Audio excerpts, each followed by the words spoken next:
Hello, I'm Stan Stalnaker with Hub Culture, and we're at Climate Week NYC. Joining me is Cynthia McHale, the Director of Insurance Program at CERES. CERES is a really incredible organization working on sustainability in the environment here in the U.S. and abroad. Tell me a little bit about what you do. Well, I am the Director of the Insurance Program at CERES, but I can say CERES writ large is very committed to working with investors and companies to advance sustainability issues.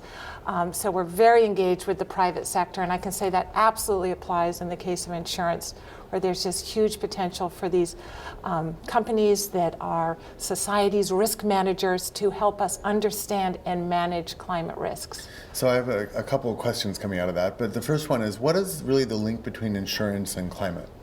Great question. Insurers have a number of links. First of all, they understand and price risk.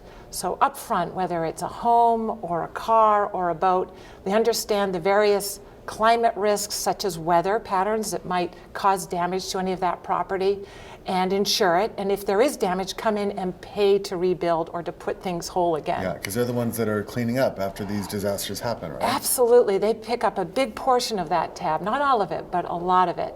And on the other end, they're also very large investors. So they invest huge amounts of capital in the private sector, and we'd love to see them investing significantly more in clean energy technologies. Got it. So with regard to CERES itself, is it a membership-based organization? Do companies sort of band together to be able to push this mission forward? We do have a number of different models. So on the membership side, we have over 75 very large, very successful private companies that are members of CERES and are committed to improving their sustainable business practices. We also have the Investor Network on Climate Risk, which includes over 100 large institutional investors. Wow. With collective assets over $12 trillion. And they're also committed to sustainable investment practices. And then we work with many other organizations that are in various stages of their journey towards sustainability. That's really great. So it's incredible to hear that there's such a large capital pool sort of sitting there and potentially could be deployed for these sorts of sustainability improvements for the economy at large. What are you guys seeing are like the hot points? Where's the heat in that investment sort of portfolio or that area? Well, again, a great question. We just published and pushed out the 21st Century Sustainable Investor.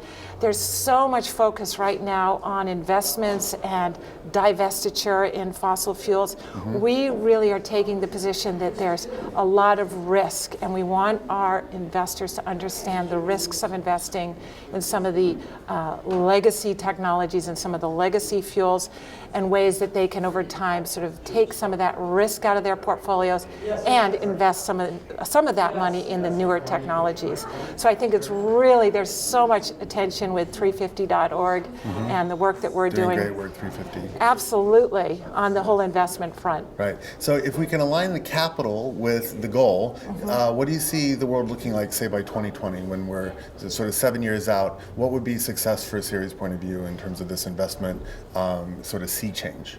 I think success for us would to see a much higher number of the large investors on board with this and really moving down that path towards sustainable investing. We know that there's been a lot of progress. There's a lot more that needs to be made to really move the dial and get our society onto a better track.